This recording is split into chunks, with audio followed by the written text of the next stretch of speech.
बिहार का विकास चुनाव के पहले भी एक बड़ा मुद्दा था और चुनाव के बाद भी बिहार को किस तरीके से एक प्रगति पे लेकर पहुंचा जाए, ये एक बड़ा मुद्दा भी है। और प्रगति शब्द जब ध्यान में आता है तो हमें नीतीश कुमार की प्रगति यात्रा भी आती है, जिसको लेकर बीते दिनों उन्होंने बैठक भी की और एक बार फिर से ये दोहराया कि कहीं ना कहीं विकास का मुद्दा ही उनके दिमाग में सबसे पहले, और बिहार को किस तरीके से वो आगे बढ़ाएंगे। इस सब क्रम में 3 नए विभागों को भी बना दिया गया और उसको लेकर आगे क्या कुछ प्रक्रिया हो रही है बिहार में और क्या कुछ चल रहा है और क्या बड़े मुद्दे, इन सब पे बातचीत करेंगे। नमस्कार, आप देख रहे हैं लाइव सिटीज। मैं हूं आपके साथ अभिनंदन द्विवेदी। लाइव सिटीज के मॉर्निंग बुलेटिन सुबह की चाय में आपका बहुत बहुत स्वागत है। हमारे साथ वरिष्ठ पत्रकार रवि उपाध्याय सर हैं। सर, बिहार में विकास का मुद्दा ही तो सबसे बड़ा है, तभी तो हमने देखा कि 3 नए मंत्रालय बना दिए गए और उनके सचिव को भी अब नियुक्त कर दिया गया है। मंत्री पे अभी सस्पेंस बरकरार है। नहीं, देखिए, निश्चित रूप से बीते दिन आपने देखा कि 3 नए विभाग जी बनाए गए, तो वह निश्चित रूप से एक तो विभाग हो गया उच्च शिक्षा विभाग, जी दूसरा होगा युवा रोजगार एवं कौशल जी विभाग, तीसरा हो गया सिविल विमानन विभाग। जी। तो ये सबसे बड़ी बात है, उच्च शिक्षा हायर एजुकेशन डिपार्टमेंट बनाया गया है। यह पहले भी हुआ करता था अच्छा, और अब इसको हायर एजुकेशन में ही सब कुछ समाहित रहेगा आपको। ठीक। तो ये एक बड़ा विभाग और गुणवत्तापूर्ण शिक्षा, क्वालिटी एजुकेशन की बात होती है, तो निश्चित रूप से बच्चों को पढ़ने पढ़ाने के लिए यह विभाग इम्पोर्टेंट विभाग है, महत्वपूर्ण विभाग है और नीतीश सरकार की प्रायोरिटी की लिस्ट में यह विभाग है। दूसरा विभाग जो है युवा रोजगार एवं कौशल विकास, युवा है उनको रोजगार मिलेगा, स्किल डेवलपमेंट किया जाएगा, इस विभाग का गठन हुआ है। तीसरा विभाग है सिविल विमानन विभाग। तो एयर कनेक्टिविटी के माध्यम से आप देख रहे हैं कि देश से बिहार के कई जिलों को एयरपोर्ट बनाया गया है, वह कनेक्टिविटी बढ़ी है, तो यह भी एक बड़ी पहल है। और इसके लिए देखिए 3 विभाग जो बनाए गए हैं अलग से नीतीश सरकार ने बनाया है, डबल इंजन की गवर्नमेंट है। और ये जो है सो उच्च शिक्षा विभाग में जो आईएएस को पहले विभाग में देखिए, अभी इसका उच्च शिक्षा विभाग का अभी जिम्मेवारी अभी शिक्षा मंत्री हैं सुनील कुमार, वही अभी उच्च शिक्षा समझ लीजिए, माध्यमिक शिक्षा समझ लीजिए, जो भी समझ लीजिए वो वही हैं। तो ऐसे में आपको उच्च शिक्षा विभाग जो बना है उसमें आईएएस की पोस्टिंग कर दी गई है, पदस्थापन कर दिया गया है। राजीव रोशन 2010 बैच के आईएएस हैं, उनको यह जिम्मेवारी सचिव की दी गई है, इस विभाग के बनाए गए हैं हायर एजुकेशन के। युवा रोजगार एवं कौशल विकास के में जो पहला जो विभाग बना है, इसके जो पहले माने आपके सचिव होंगे, यह जो है सो कौशल किशोर बने हैं, 2010 बैच के आईएएस अधिकारी हैं।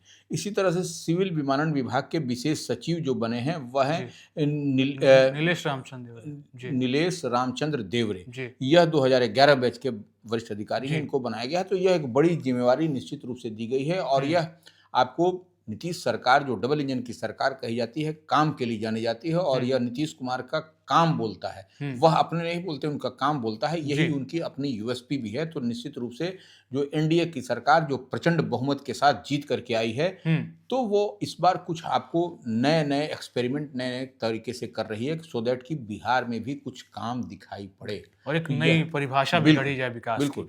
बिल्कुल। तो ये कहीं ना कहीं सत्ता पक्ष के काम को लेकर जिस तरीके से हम देख पा रहे हैं कि लगातार नीतीश बैठक भी कर रहे हैं, निरीक्षण करने भी पहुंच रहे हैं। बीते दिनों उन्होंने मोतिहारी का निरीक्षण किया, तो ये देखना बनता है कि आगे किस तरीके से वो कहाँ और किस तरीके से विभाग में भी मुस्तैदी ला रहे हैं। लेकिन ये तो सत्ता पक्ष की बात हो गई। विपक्ष जो चुनाव के बाद बिखरा नजर आ रहा है और बिखराव का एक बड़ा कारण क्या परिवारवाद है, इस पे भी बात करनी बनती है, क्योंकि हमने चुनाव परिणाम के ठीक बाद देखा कि रोहिणी ने किस तरीके से सोशल मीडिया पे पोस्ट कर दिया और एक बार फिर से रोहिणी का बीते दिनों एक बड़ा पोस्ट आ गया। हमने बीते हफ्ते भी बात की थी, रोहिणी ने किस तरीके से एक पोस्ट किया था, अपने पिताजी के साथ सर्जरी का जिक्र किया था। एक बार फिर रोहिणी की बात किस नहीं, तरीके देखिए, रोहिणी आचार्य निश्चित रूप से जो याद पड़ता है 15 नवंबर के आसपास उन्होंने पोस्ट किया था, परिवार और पार्टी से अपने आप की दूरी बनानी थी। लेकिन अब जो फिर उनका ताजा पोस्ट आया है, वह रोहिणी ने महिला सशक्तिकरण को लेकर के वह डबल इंजन की सरकार नीतीश गवर्नमेंट को घेरते हुए दिखाई पड़ी हैं और उन्होंने पीड़ा बताई है महिलाओं की। सशक्तिकरण ठीक है, यह करिए, लेकिन जो उन्होंने कहा है कि साइकिल, पोशाक और 10,000 रुपए की राशि टन टनाटन जो दी गई है, उसी से उपदानों से अब वह अपर्याप्त है, वो उससे नहीं होगा। बेटियों को जो बेटियां हैं जो घर में रहती हैं, जो शादी के बाद में जो मायके चली जाती हैं, उनका भी मान और सम्मान, उनके अधिकारों की रक्षा की मांग उन्होंने की है कि वह मायके में रहें फुल फ्लेजेड जब वो चाहें, तो वह ऐसा नहीं हो पाता है। तो यही पीड़ा उन्होंने कही है। तो यह पीड़ा को आप कनेक्ट करके देखिएगा तो रोहिणी की पीड़ा को यह पीड़ा बयां कर रही है कि आप डबल इंजन की सरकार हैं, जब ये आप करिएगा तभी कुछ बेहतर होता हुआ दिखाई पड़ेगा देश और दुनिया में। सिर्फ महिला सशक्तिकरण का नारा देने से नहीं कुछ होने जा रहा है। बिल्कुल, योजनाओं के साथ साथ परिवार में भी एक संबंध की जो डोर है उसको भी मजबूत करने की बात उन्होंने कही है कि साइकिल, पोशाक और 10,000 तो ठीक है महिलाओं को मिल रहा है, लेकिन कहीं ना कहीं जो पारिवारिक संबंध है, जो मायके में बेटियों का मान दान सम्मान है, उस पर भी काम होना चाहिए। लेकिन ये तो चलिए बहुत बढ़िया कि उन्होंने एक पोस्ट के जरिए चीजें बता दी, लेकिन हम ये देख पा रहे हैं कि बिहार में चूंकि अपराध पे भी लगातार बातचीत हो रही है और इसी क्रम में हमने देखा बीते दिनों किस तरीके से पटना में एक बड़ा एनकाउंटर हो गया और सम्राट चौधरी गृह मंत्रालय संभाल रहे हैं और ताबड़तोड़ एक्शन भी हो रहा है। पुलिस को भी उन्होंने काफी एक तरीके से कहे तो मजबूती प्रदान की है। नहीं, देखिए, निश्चित रूप से गृह विभाग की जिम्मेवारी संभालने के बाद सम्राट चौधरी जो उप मुख्यमंत्री भी हैं, वह अब पुलिस भी एक्शन में आ रही है। लगातार आप देख रहे हैं कि पुलिस मुंहतोड़ जवाब दे रही है। वैसे अपराधी जो कि समाज को विकृत करना चाह रहे हैं, समाज में वह अपराध को, तो वह नीतीश सरकार की जीरो टॉलरेंस की नीति है क्राइम पर, क्राइम और करप्शन पर। तो ये आप मान के चलिए कि सम्राट चौधरी उसी को इम्प्लीमेंट कर रहे हैं पुलिस के माध्यम से। और निश्चित रूप से पुलिस का टोन और ट्यून सम्राट चौधरी के गृह विभाग की जिम्मेवारी लेने के बाद, संभालने के बाद, वह बदली हुई दिखाई पड़ रही है। अब वह पुलिस जो है सो वह पुलिस नहीं रही। सम्राट चौधरी के पहले की पुलिस और सम्राट चौधरी के जिम्मेवारी संभालने के बाद से पुलिस अब एग्रेशन मोड में है। अब अपराधियों को खुलेआम चुनौती दे रही है और अपराधी अगर अपराध करेंगे तो उनको निश्चित रूप से अपंग बनाया जाएगा, लंगड़ा बनाया जाएगा। और इनकाउंटर भी हो रहा है, जिसका आपको देखा गया कि रंगदारी के मामले में पटना के ही सुबह सुबह जो है तड़के कल जो है सो हुआ आपको जानीपुर के मुरादपुर में। तो वो जो अपराधी थे उनको जो है सो बैंक कर्मी से रंगदारी मांगने का उन पर आरोप है। तो यह मुठभेड़ हुआ, पुलिस इनकाउंटर हुआ। देखिए, सेल्फ डिफेंस में ही पुलिस कुछ करती है, तो वो निश्चित रूप से अपराधियों की ओर से रिटेलिएट किया गया हो, तभी जो है सो उनके पैर में गोली मारी गई है। तो वही हम कह रहे हैं कि लंगड़ा और अपंग बनाने की यह है। निश्चित रूप से सम्राट चौधरी ने बेहतर काम का नतीजा दिखा रहे हैं और बेहतर काम करते हुए दिखाई पड़ रहे हैं। पुलिस भी एक्शन मोड में आ गई है। तो ये निश्चित रूप से बिहार की आम आवाम के लिए यह एक सुखद मैसेज है कि अब क्राइम करिएगा तो आपको माद से भी छिपे रहिएगा, तो आपको जमीन के अंदर भी रहिएगा तो आपको पुलिस निकाल बाहर करेगी। और निश्चित रूप से अब तो देखिए, देवेश चंद्र ठाकुर जो सीतामढ़ी के सांसद हैं, वह भी कह रहे हैं कि आप जो है इनकाउंटर करिए, मारिए, छोड़िए मत, खदेड़िए। मंगल पांडे कह रहे हैं जो स्वास्थ्य मंत्री। तो यह अब निश्चित रूप से कहीं न कहीं आम आवाम की भी आवाज आ रही है कि अब बिहार को देखिए, यह जब क्राइम खत्म होगा तभी इन्वेस्टर भी आएंगे। इन्वेस्टर को भी आपने सड़क, बिजली, पानी सब दे दिया, लेकिन ऐसी स्थिति में जब आप जो सुकून भरा होगा, जब वो पीसफुल ढंग से काम करेंगे, तभी आपके यहाँ इंफ्रास्ट्रक्चर का डेवलपमेंट होगा, उद्योग धंधे लगेंगे। और निश्चित रूप से सम्राट चौधरी जो गृह विभाग की जिम्मेवारी संभाल रहे हैं, उप मुख्यमंत्री हैं, वह इस दिशा में काम करते हुए दिखाई पड़ रहे हैं। बिल्कुल, एनडीए की सरकार और गृह मंत्रालय की तरफ से अपराधियों को तो खत्म किया जा रहा, लेकिन क्या एनडीए की सरकार, डबल इंजन की सरकार, सत्ता पक्ष के साथ अपने मजबूती इरादे में कहीं कहीं विपक्ष को तो खत्म नहीं कर रही? क्योंकि बयानबाजियां जो हो रही हैं वो ऐसा लग रहा है कि विपक्ष को भी अपने खेमे में लाने की कोशिश है। जेडीयू के एमएलसी का क्या कुछ बड़ा बयान आया और इसको आप किस तरीके से डिकोड कर रहे हैं? नहीं, देखिए, नीरज कुमार जेडीयू को सिर्फ एमएलसी नहीं है, पार्टी का लाइन और लेंथ वो बताते हैं। तो एमएलसी होने के साथ साथ नीरज कुमार मुखर प्रवक्ता भी हैं। तो और हर बात को वो मीडिया के समक्ष, मीडिया के बीच बोलते हैं। तो निश्चित रूप से बीते दिन उन्होंने कहा कि 17-18 राष्ट्रीय जनता दल जो महागठबंधन की पार्टी है, उसके एमएलए जो जीत करके आए हैं, वह जो है सो जेडीयू के संपर्क में है, उनसे बातचीत है।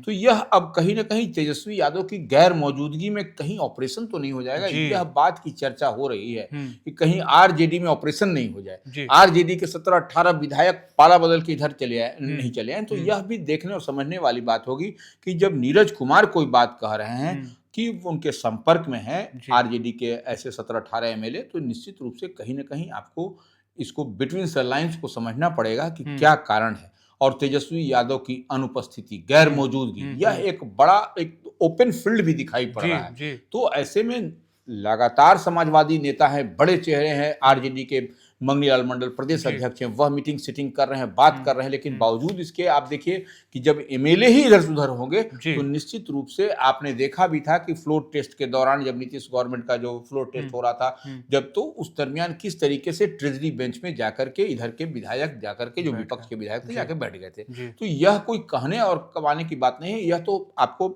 लोकतंत्र भी इस तरीके से होता भी है। जी, बिल्कुल। तो कहीं न कहीं एक डर का माहौल आरजेडी में, क्योंकि 17 से 18 विधायकों का संपर्क जो है वो जेडीयू एमएलसी ने कहा कि हमारे साथ है और हमने धैर्य रखने की बात भी कही है।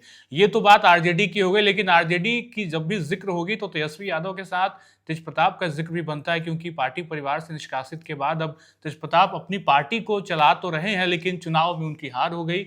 अब पार्टी आगे कैसे काम करेगी और उसको लेकर क्या कुछ रूपरेखा तेज प्रताप देख पा रहे हैं? नहीं, देखिए, तेज प्रताप यादव निश्चित रूप से लालू प्रसाद यादव के बड़े पुत्र हैं, जी। और जिस तरीके से तेज प्रताप यादव को पार्टी और परिवार से बेदखल किया गया, नंबर एक बात, जी। और जिस तरीके से जिस परिस्थिति में उनको विधानसभा का चुनाव लड़ना पड़ा, और वो पड़ा क्या, माने वो लड़ने के लिए तो थे ही, और इससे पहले भी सिटिंग एमएलए थे, एक्स मिनिस्टर रहे हैं बिहार सरकार में, तो वह आप देखिए कि जिस तरीके से उनको अलग किया गया, तो फिर वह उनकी पार्टी जनशक्ति जनता दल के चुनाव चिन्ह से वह चुनाव लड़े, चुनाव हार गए वो निश्चित रूप से। लेकिन उनके साथ में उनकी बहन का आपने देखा भी था कि चुनाव के दरमियान उनकी बहनों का बराबर आता था कि मेरा आशीर्वाद उनके साथ में है, तेज प्रताप के साथ में। तो ऐसी स्थिति परिस्थिति में आप ये मान के चलिए कि आज से तेज प्रताप यादव का जो है सो आपको सदस्यता अभियान, महाअभियान, वह शुरू हो रहा है, और सदस्यता महाअभियान सत्र जो है सो 2025 से 2028 के लिए उनका सदस्यता अभियान चलेगा। आज जो है सो 1 बजे से सदस्यता अभियान का वह शुभारंभ करेंगे। अपने उनका जो पूर्व तो खाली करना होगा उनको 26M स्टैंड रोड से। तो यह एक बड़ी बात है, और सबकी नजर लगी हुई है कि यह जो सदस्यता अभियान चलेगा, तो तेज प्रताप यादव निश्चित रूप से वह जो आरजेडी का जो कोर वोट है, यादव का वोट, उसके ही आपको लगता हुआ दिखाई नहीं कर दे। और देखिए, सबसे बड़ी बात है कि चुनाव में आपने देखा भी किस तरीके से आरजेडी का जो कोर वोटर था, यादव और मुसलमान, उसमें ही आपको बड़ा एडेंट। तो अब आपको तेज प्रताप यादव जब सदस्यता अभियान करेंगे, जब मेंबरशिप ड्राइव चल रहा है उनका आज से शुरू होगा, तब फिर देखने और समझने वाली बात होगी क्या। और देखिए, एक सबसे बड़ी बात है कि ये एक लिगेसी की बात होती है, उस लिगेसी में ही सेंधमारी होगी, ये एक सबसे बड़ी बात है। और उसी को कहीं ना कहीं हमको लगता है कि तेजस्वी यादव को, तेज प्रताप यादव के इस अभियान को, जो महाअभियान चल रहा है, उसमें उनको आगे बढ़ चढ़ करके बड़े भाई से बात करनी चाहिए। कहीं की देखिए, कहीं उनका बड़ा डेंट लगेगा तो यह कहीं उनके कोर वोट में ही चोट होगी तेजस्वी के। तो ये तेज प्रताप से, बड़े भाई से बात करने में कभी भी संकोच नहीं करना चाहिए। और तो एक बात तो और समझना पड़ेगा, तेज प्रताप यादव उनको मुख्यमंत्री बनाने के लिए कमिटेड थे कि हम जो है सो अपने छोटे भाई को हम जो सो बनाएंगे। और वही कृष्ण और अर्जुन की बात का वह बराबर जिक्र किया करते थे, हम सारथी हैं, चलाते हैं। तो यह एक बड़ी बात है, इसको आज देखने वाली बात होगी कि अब जब सदस्यता अभियान तेज प्रताप यादव का आज से शुरू होगा, तो फिर वो कौन सा रूप, कौन सा रंग लेता हुआ दिखाई पड़ेगा। बिल्कुल, और कितना व्यापक होगा, क्या पार्टी अपने एक अलग लेवल पे जा पहुंचेगी। और जैसा कि आपने कहा कि तेजस्वी को ही नुकसान, और वो नुकसान हमने देखा भी किस तरीके से एनडीए ने सेंधमारी की यादव और मुस्लिम वोट में, और तेजस्वी और महागठबंधन एकदम बहुत ही कम सीटों पर आकर सिमट गई। देखने वाली बात होगी कि आखिर किस तरीके से आज जो सदस्य अभियान होगी उसमें क्या कुछ बदलाव आएंगे, और साथ साथ जिस तरीके से 3 मंत्रालय बने हैं बिहार में विकास की गति को लेकर, उनमें क्या कुछ काम होता है। फिलहाल आज के एपिसोड में इतना ही। आप बने रहें लाइव सिटीज के साथ। बहुत बहुत शुक्रिया।